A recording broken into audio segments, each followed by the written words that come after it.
विकिता गोरस घ्या मनी हरी, देखिला डोळा बैसला मनी, तोची वदनी उच्चारी, आपुलियाचा विसर भोळा, गोविंद कळा कवतुके, देखिला डोळा बैसला मनी, तुची वदनी उच्चारी, तुका म्हणे हासे जन नाही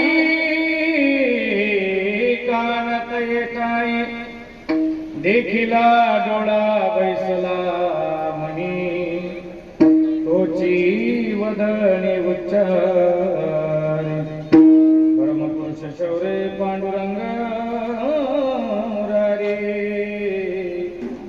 कमल नयन काना गो गोपिका चित्तहारी प्रगट निकट शोभे रुक्मिणी रम्यवाणी सदयदवदासं श्री विठ्ठलं चिन्तयामि पांडुरंगा करो प्रथम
दुसरे चरण संतांची तेचा विस्तारू बाबाजी सद्गुरु दास तुका मनोजवं मारुत तुल्य वेगं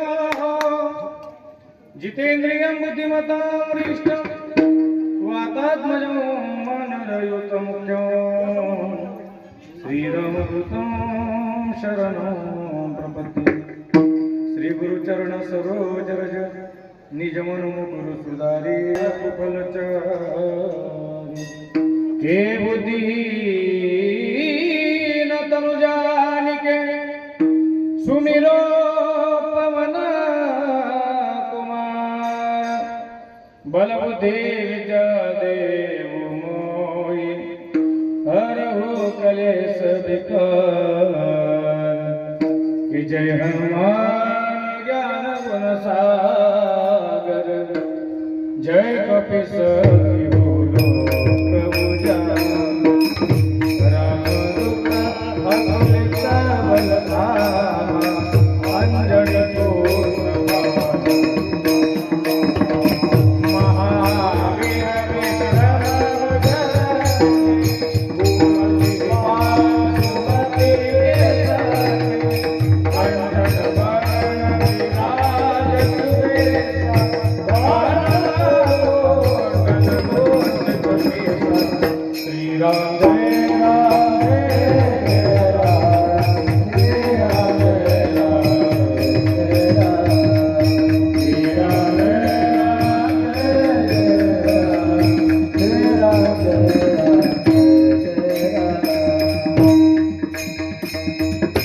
अंजनी होय सकळ विद्यांचे अधिकरण हेची वंदू श्री चरण श्री गुरूंचे नमस्कार आता ओम नमो ज्ञानेश्वरा करुणाकरा दयाळ तुमचा अनुग्रहला दरो भावा चराचरी मस्तक हे पाय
नारी कोणी एकी बोलली नारे विकेता गोरस घ्या म्हणे हरी देखिला डोळा बैसला मनी तोची वदनी उच्चारी.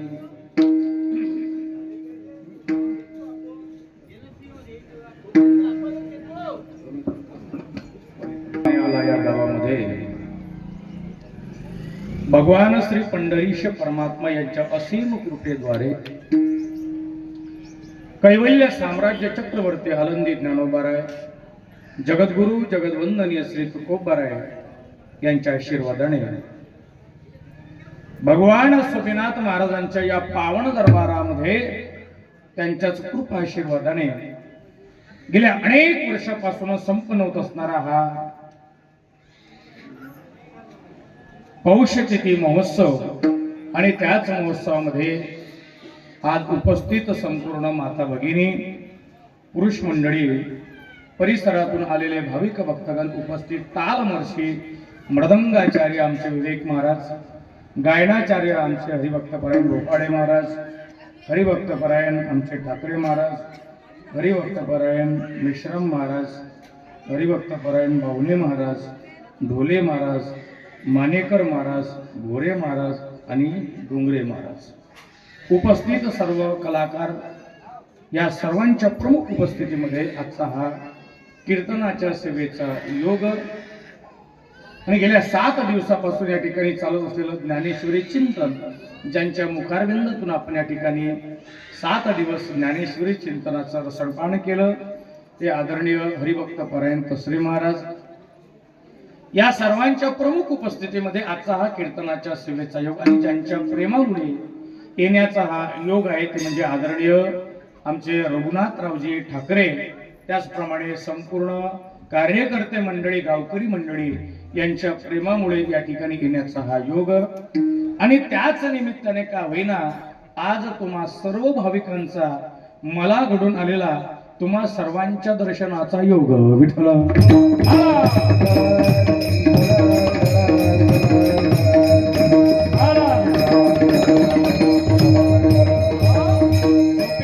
महाराजांच्या या पावन दरबारामध्ये कीर्तनाच्या सेवेचा योग आणि त्यांच्याच सेवेकरता निवडलेला अभंग वैराग्य रागरसिक जगद्गुरु जगद्वंदनीय श्री तुकोबाराय यांचा 4 चरणांचा गात्यातील सुंदर आणि गोड असा अभंग असून खऱ्या अर्थाने एका नारीचं महत्व सांगणारा अभंग आहे.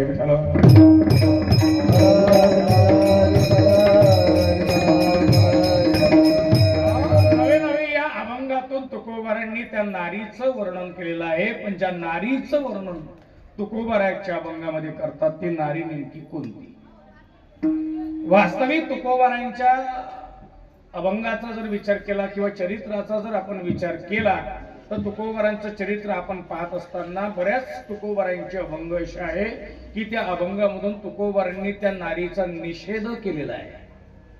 स्त्रियांचा तो संग नको नको देवा, स्त्रियांचा संग नको म्हणणारे तुकोबाराय आजच्या अभंगात मात्र त्याच नारीचं त्याच स्त्रीचं वर्णन करतात. बरं, तुकोबारांचं चरित्र आपण पाहिलं असेल तर असे काही अभंग आहे महाराज की तुकोबारांच्या जीवनावर तसे प्रसंग आले की तुकोबाराय ज्या वेळेला भंडाऱ्या डोंगरावर असताना एकांतामध्ये असताना सुंदर कामाने मोहित झालेली तरुण स्त्री जगद्गुरु तुकोबारांच्या समोर आली असताना तुकोबारांनी त्या स्त्रीला म्हणावं, जाई व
करी सायास आम्ही विष्णुदास तैसे नवो, अशी भरपूर अभंग आहे.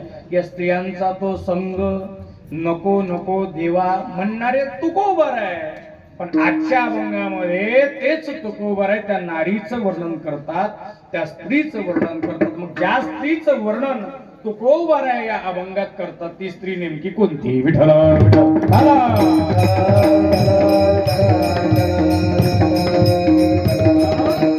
ती स्त्री नेमकी कोणती, त्या स्त्रीचंही वर्णन आपल्याला पाहायचं आहे.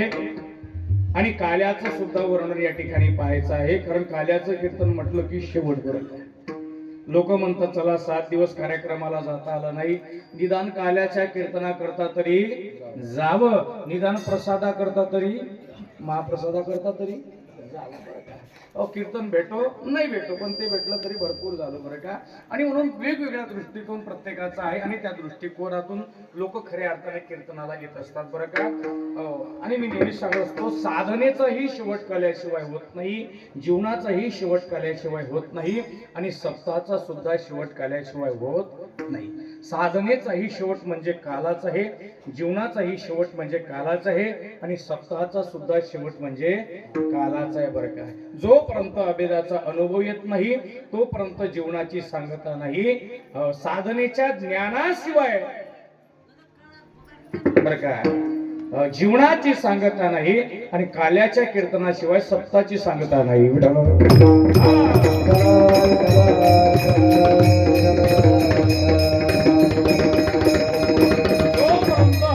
अनुभव येत नाही तो भगवान परमात्मा आणि मी दोन्ही वेगवेगळे नाही असा जोपर्यंत अभेदाचा अनुभव येत नाही तोपर्यंत जीवनाची सांगता नाही.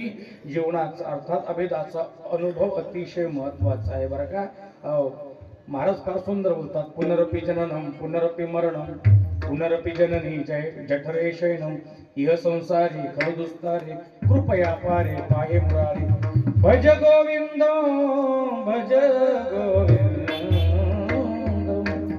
गोविंदम भज मूढमते.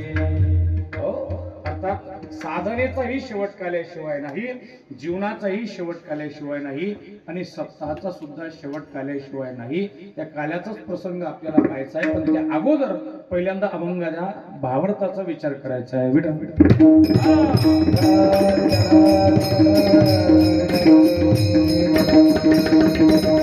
आजच्या अभंगातून तुकोबारा त्या नारीचं वर्णन करतात. तर ती नारी नेमकी कोणती? तर जी नारी अर्थात भगवान श्रीकृष्ण परमात्मा गोकुळामध्ये राहत असताना निस्सीम भावाने भगवान श्रीकृष्ण परमात्म्यावर प्रेम करणाऱ्या ज्या काही गोपिका होत्या, ज्या काही गवळणी होत्या की ज्या गोपिकांनी जीवनामध्ये इतकी थोर भक्ती केली, इतकी थोर भक्ती केली की त्या भक्तीचा आदर्श, त्यांच्या भक्तीचा आदर्श जगद्गुरु तुकोबारांना आपल्या जीवनात कुठेतरी घ्यावा वाटत असला पाहिजे.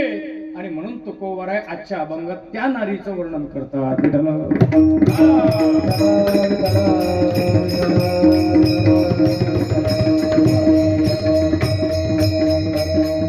भगवान श्रीकृष्ण परमात्मा ज्या वेळेला गोकुळामध्ये राहतो आहे त्यावेळेला भगवान श्रीकृष्ण परमात्म्यावर सगळ्यात जास्त प्रेम करणाऱ्या जर कोण होत्या असेल तर त्या गोपिका होत्या बरं का. इतकं भगवान श्रीकृष्ण परमात्म्यावर त्या गवळणींचं प्रेम आहे महाराज की त्यांना काहीही आठवत नाही, एक तर फक्त भगवंताचं नामचिंतन बरं का. मी एक वाक्याने मी सांगत असतो बरं का. ज्या प्रपंचामध्ये आम्ही राहतो, ज्या प्रपंचामध्ये आम्ही राहतो या प्रपंचाचा स्वभाव आहे, हा प्रपंच प्रत्येकाला रडवतो. संसार प्रत्येकालाच रडवतो. कोणी किती जरी म्हटलं नाही आपला प्रपंच महाराज एकदम मस्त आहे, महाराज माझ्या प्रपंचासारखा प्रपंच नाही, माझ्या प्रपंचासारखा प्रपंच नाही, किती जरी म्हणत असले महाराज तरी प्रपंचाचा स्वभाव आहे, प्रपंच हा प्रत्येकालाच रडवतो. याच प्रपंचामध्ये राहत असताना बरं का प्रपंचाकरता रडणारी भरपूर लोक आपल्याला पाहण्याकरता मिळतील. संसार प्रत्येकालाच रडवतो पण संसाराकरता सुद्धा रडणारे भरपूर लोक आपल्याला या ठिकाणी पाहण्याकरता मिळतील. नवे नवे याच संसारामध्ये राहत असताना देवाकरता रडणारीही भरपूर लोक आपल्याला पाहण्याकरता मिळतील. पण देव ज्यांच्या करता रडला ते जर कोण असेल तर त्या खऱ्या अर्थाने गोपिका आहे बेटा.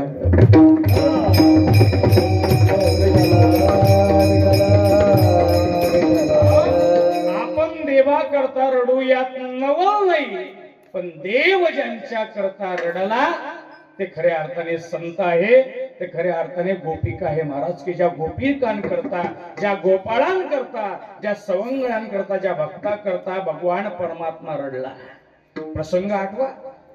भगवान श्रीकृष्ण परमात्मा ज्या वेळेला गोकुळामध्ये अर्थात मथुरेमध्ये राहतो आहे आणि मथुरेमध्ये राहत असताना दिवसभर आपली कामं करायची आणि संध्याकाळच्या वेळेला एकटाच वनामध्ये निघून जायचं, एका झाडाला चिटकून बसायचं आणि रडत बसायचं एकटेच.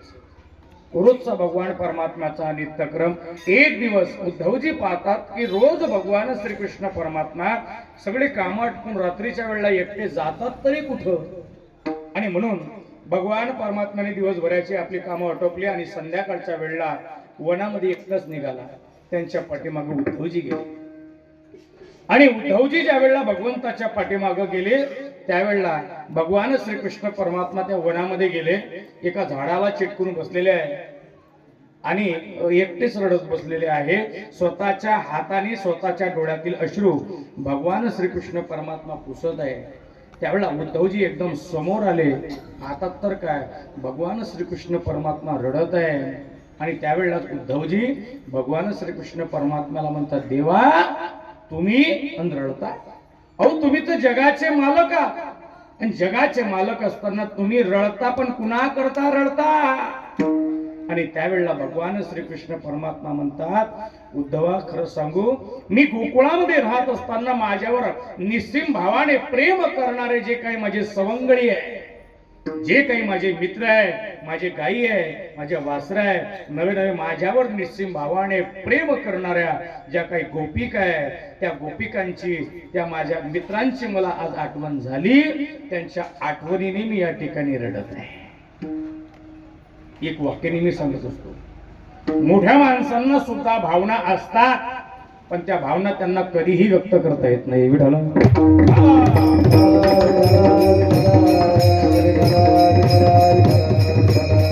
एवढा मोठा जगाचा मालक भगवान श्रीकृष्ण परमात्मा आपल्या भक्तांकरता त्या ठिकाणी रडतो आहे बरं का, आपल्या मित्रांकरता त्यांच्या आठवणीने रडवतो आहे बरं का. मोठ्यांना सुद्धा भावना असतात, पण त्यांच्या भावना त्यांना कधीही पुन्हा समोरही व्यक्त करता येत नाही. उदाहरणार्थ घ्यायचं झालं, घरामध्ये राहणारा बाप घरातलं सर्वस्व, आणि तो बाप अख्खं प्रपंच, अख्खं कुटुंब स्वतःच्या खांद्यावरती वागवतो, पण घरातल्या कुठल्याही व्यक्तीला त्याची झळ सुद्धा पोचू देत नाही. त्याच्या अंगावर कर्ज किती आहे, किती जणांचं त्याने जमा करून घरच्याची बरोबरी करणं चालू आहे, हे फक्त त्यालाच माहिती असतं. पण हा कधीही खंबीर असणारा बाप कधीही खचत नाही, कारण तो जर खचला तर त्याला माहित आहे, मी जर खचलो तर अख्खं कुटुंब खचल्याशिवाय राहणार नाही. कठोर अंतकरणाचा बाप. आई असते, आई पण हळव्या मनाची असते. एखाद्या वेळेला तिच्यावर प्रसंग आला, काही झालं तरी कमीत कमी रडून आपलं दुःख व्यक्त करते आणि मोकळं करते अंतकरण. परंतु बापाला किती जरी दुःख झालं तरी बापाला ते दुःख कधीही कोणासमोर प्रकट करता येत नाही. त्याला भावना नसतात का महाराज? त्याला सुद्धा भावना असतात, पण त्या भावना त्यांना कधीही कोणासमोरही प्रगट करता येत नाही महाराज. अख्ख्या प्रपंचाचा भार स्वतःच्या खांद्यावर तो बाप वागत असतो बरं का. फार सुंदर गीत आहे बरं. पुरा मंदी माया त्याच्या काय आभाळा दाखविना कधी कोणा डोळ्यातल पाणी, झिजू झिजू संसाराचा कसा गाडा हाकला, ओठामध्ये हसू त्याच्या कणा वाकला, घडी भरतो तांब जरा ऐक त्याची धापर, लई अवघड आहे गड्या उमगाया बापर, उमगाया बापर, लई अवघड आहे गड्या उमगाया बापर उमगाया बापर. अख्ख्या प्रपंचाचं ओझं स्वतःच्या खांद्यावर घेतो, पण कधीही कोणासमोर आपलं दुःख प्रगट करत नाही. त्याला सुद्धा भावना असतात, पण त्या भावना त्यांना कधीही कुणाच्याही समोर प्रगट करता येत नाही. विठ्ठल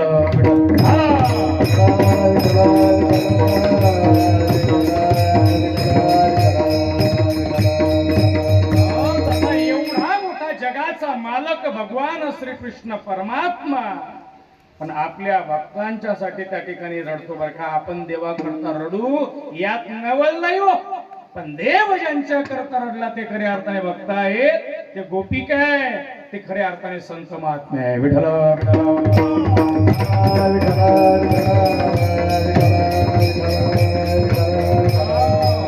त्या गोपिकांकरता भगवान श्रीकृष्ण परमात्मा रडला. अजून सांगू, किती उदाहरणं सांगू. अहो, आपण देवा करता रडू यात नवल नाही, पण देव ज्यांच्या करता रडला ते संत आहे. आमच्या ज्ञानोबारांकरता भगवान परमात्मा रडला. प्रसंग सगळ्यांना माहिती आहे.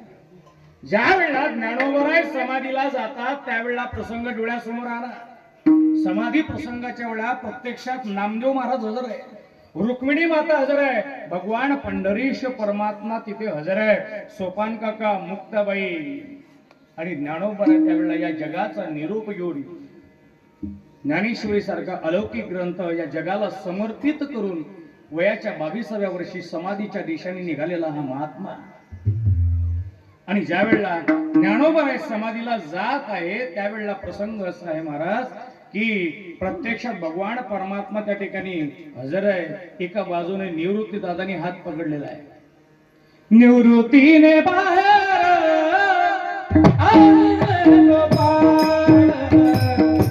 निवृत्तीने निवृत्ती